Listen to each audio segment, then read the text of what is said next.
Hello viewers, I am Deepti. Today I am going to share a few tips for your English literature paper ICSE class 10. First of all, as you know, first question is multiple choice question MCQ. We have 16 MCQs in it, from which 6 come from your drama, 5 from prose and again 5 from poetry. The student is required to answer 4 reference to context question. ये भी आपको पता है. 1 from each of the 3 section.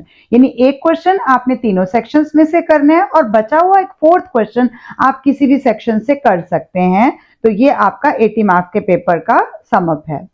Read the instruction given at the start of the question paper. जो भी दिए गए हैं ऑल द क्वेश्चंस रीड करिए. सब parts of each question carefully read कीजिए. Decide which question you wish to answer. Choose कीजिए question को केयरफुली.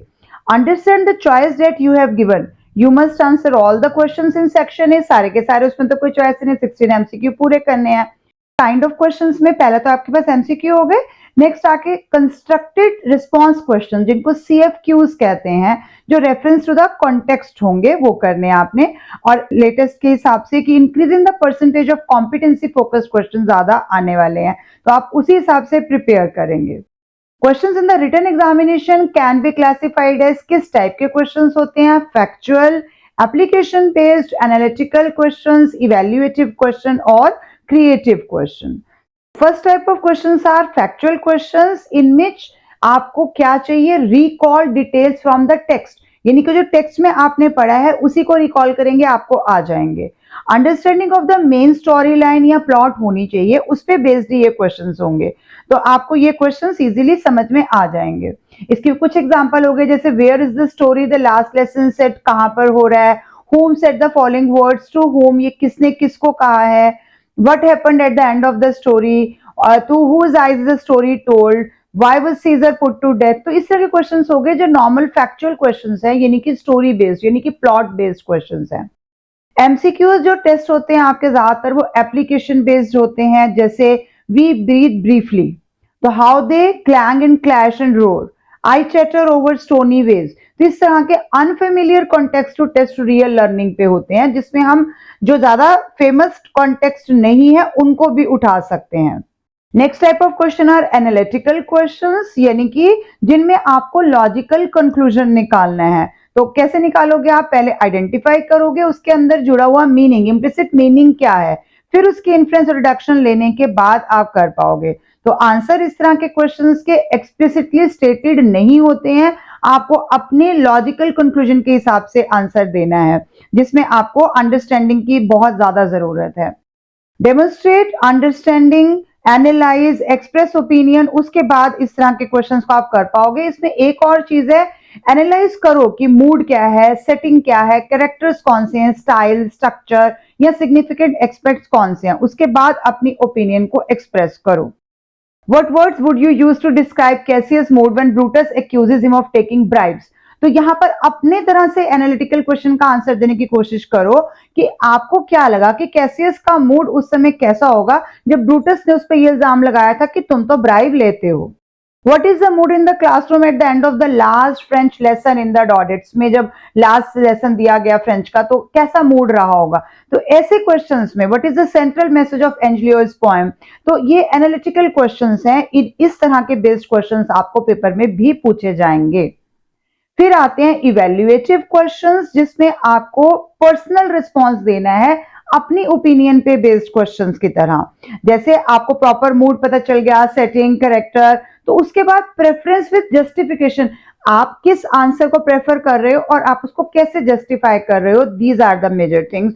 तो वो आपको करने हैं. जैसे are you happy with the way the poem the globe and the lions and, give reason for your answer. या ओपन एंडिंग जिन भी चैप्टर्स में हुई है उससे रिलेटेड पूछ सकते हैं कि are you happy with the ending. तो इस तरह की इवैल्यूएटिव क्वेश्चन है जिसमें आपको अपना आंसर देना है जस्टिफिकेशन के साथ.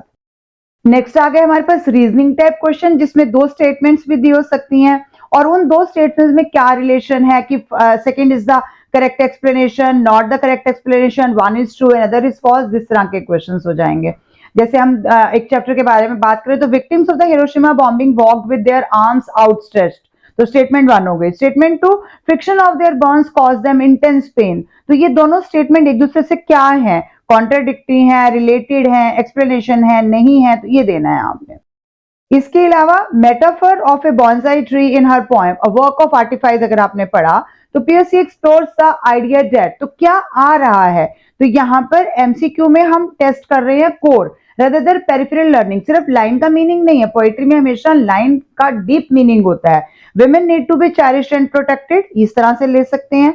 Women are weak and domestic by nature, the freedom and growth of women is deliberately stifled by a loving society.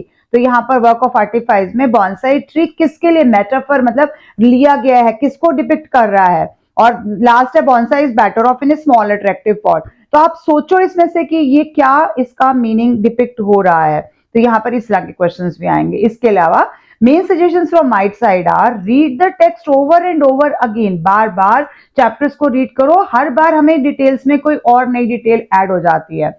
Explore and analyse the pieces, उनको आपस में जोड़ने अलग करने की कोशिश करो। नेक्स्ट क्वेश्चन जो हमारे पास आते हैं वो क्रोनोलॉजिकल ऑर्डर के भी आ रहे हैं, तो उसके लिए आपको कैसे पता चलेगा एक के बाद कौन सा इवेंट हुआ, फिर उसके बाद कौन सा इवेंट हुआ, किस सीक्वेंस में है, तो क्रोनोलॉजिकल ऑर्डर भी हमारे लिए बहुत ज्यादा मेन है।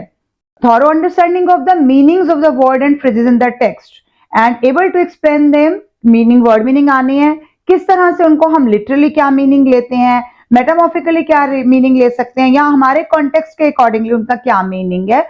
तो जैसे ड्रामा के लिए पर्टिकुलरली ये चीज बहुत इंपॉर्टेंट है कि आप उनको किस तरह से मीनिंग्स को इंटरप्रेट कर रहे हो। प्रॉस के केस में be careful and detail study of the short stories and passages आपको करनी है। Aware of the background of the writer आपको पता होना चाहिए, and setting and context in which short story या पीस लिखा गया, वो सेटिंग क्या है, क्यों लिखा गया है। प्रॉस में भी सेम है, well acquainted with the following details of the story, setting कहाँ हुई है, थीम क्या है, मैसेज क्या है, प्लॉट क्या है, सब प्लॉट क्या है, डायलॉग क्या है, how the story of the character are revealed through it, वो डायलॉग्स कौन किसको डिलीवर कर रहा है, ये सब चीजें आपको पता होने चाहिए। या फिर सडन चेंज ऑफ इवेंट्स हो रहे हैं, आइडेंटिफाई द क्लाइमेक्स की एंड में क्या हो रहा है, एंटी क्लाइमेक्स हो रहा है, टर्निंग पॉइंट आ रहा है, क्यों आ रहा है, एकदम से ऐसा एंड कैसे हो गया, अनएक्सपेक्टेड एंडिंग हो रही है अगर उस चैप्टर में। Character traits of the main characters है, इंपॉर्टेंट डिस्क्रिप्शंस है, meaning of the words and phrases, फिर से मीनिंग्स यहाँ पर आपको प्रॉस में भी लिटरली मेटामॉर्फिकली और कॉन्टेक्स्ट क्या है उनके मीनिंग अलग से आपको ध्यान में रखने हैं। Now I am coming to the poetry. तो पोइट्री में भी मेन क्या हो गया, आपको पहले पता होना चाहिए फेमिलियर किससे होना है, सेटिंग क्या है, थीम क्या है, करेक्टर्स क्या है अगर कोई करेक्टर्स है उसके अंदर, मूड दैट इट एक्सप्रेसेस क्या कर रहा है, tone and how it is conveyed, या फिर सिंबल अगर कोई यूज हुए हैं तो किस तरह के सिंबल यूज हुए हैं, इंपॉर्टेंट इमेजेस कैसी हैं, फिगर ऑफ स्पीच, इससे रिलेटेड एक क्वेश्चन तो जरूर आता है पैराग्राफ में, फिगर ऑफ स्पीच क्या है, सिमिली है, मेटाफर है, हाइपरबोला है, पर्सोनिफिकेशन है, एलिट्रेशन है, ओनोमेटोपिया है, क्या है। इसके अलावा वर्ड मीनिंग्स जो भी आए हैं उनका लिटरल, मेटामॉर्फिकल और कॉन्टेक्स्ट के रिलेशन में क्या है। जैसे टोन है, is how the author decide to present his और her work, the author attitude towards his work, तो डिस्क्राइब कैसे करोगे अपनी टोन, तो क्या टोन है, अम्यूज्ड है, प्लेफुल है, ग्रिम है, सैड है, ह्यूमरस है, चीयरफुल है, सिनिस्टर, टेंस, एंग्री, ग्लूमी, तो ऐसे अच्छे से अच्छे वर्ड्स निकालिए। आयरॉनिक है, कैजुअल है, मैटर ऑफ फैक्ट है, सरकास्टिक है, पेसिमिस्टिक है, किस तरह से आई हुई है। फिर उस मूड को डिस्क्राइब करो, पहले टोन को फिर मूड को डिस्क्राइब करो, हैप्पी है, lonely, grateful, tense, romantic, amused, melancholy, उदास है, frustrated, frighten, joyful, expectant, anxious, annoyed, excited, इस तरह के वर्ड्स पे अपना होल्ड बनाओ कि हमें ये वर्ड्स लिखने हैं। Studying out of notes and summaries is not sufficient, ये मैं आपको पहले ही बोल चुकी हूँ, आपको अपने आप ही टेक्स्ट को स्टडी करना है और बार बार करना है, तभी आप कर पाएंगे। Question paper is set to find out what you know, not to trick और ट्रैप यू, पर आपको नो मतलब पता तो तभी होगा जब आप उसके अंदर डिटेल में जाएंगे। Read the question carefully, answer it in your mind first, review all the possible answer, कहीं ऐसा ना हो कि आप इस पार्ट के लिए जो आंसर सोच रहे हो वो अगले पार्ट में और भी ज्यादा अप्रोप्रिएटली यूज होना है, तो पहले सारे क्वेश्चन जो उसी पैराग्राफ से रिलेटेड है उनको पढ़ो, फिर माइंड में पहले आंसर को प्रिपेयर करो कि मुझे ये आंसर इसके साथ देना है। Answer it in your mind first, review all the possible answer and use the process of elimination, अगर एमसीक्यू कर रहे हो तो एलिमिनेशन की प्रोसेस यूज करो। Look for an answer that fully addresses the question, select the best answer, Do not leave any questions unanswered. Look for contextual clues. They will help you understand the context of the question. Do not write anything on the question paper. आपने नहीं लिखना है. Make sure that your presentation is neat and your handwriting legible होनी चाहिए, पढ़ने के लायक होनी चाहिए. Begin the answer to each question on a fresh page पे start कीजिए. Number your answers correctly, keeping carefully to the numbering system used in the question paper. ऐसे नहीं कि मेरा क्वेश्चन नंबर 3 है तो I can write question number 3. If it is written question number 4 in the question paper, you have to write 4 here also. बहुत simple points हैं, but please keep them in your mind. Answer to the point. Write your answer only after you have read and understood each question and what it requires of you in response. Do not ramble. Do not be vague. कुछ भी लिखते जा रहे हैं कि मुझे number of words increase करने हैं. No. All parts of a reference to context question must be answered together. If you don't know the answer to a sub question, you may leave some space in your answer sheet and return to the answer it later. Remember, two or more subparts of the same question cannot have the same answer. तो आपको मैंने बताया कि choose कीजिए कि कौन सी line किसमें appropriately आए बिना आंसर फ्रेम नहीं होगा. Do not be afraid to give your own views or opinions when asked. अगर पूछा गया है in your opinion तो आपको अपनी देनी है, जैसा लग रहा है लिखिए. Be sure to justify them with textual reference के हिसाब से कि मुझे ये एंडिंग अच्छी नहीं लगी या लगी, क्यों लगी, पूरा दीजिए. Accuracy and attention to detail is important और स्पेलिंग्स भी ठीक होने चाहिए.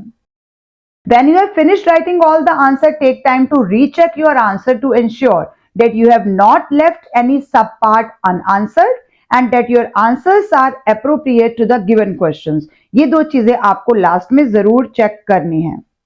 With this, I conclude my today's video. Thank you for watching till the end. Keep watching, sharing, and subscribe to my channel. Thank you.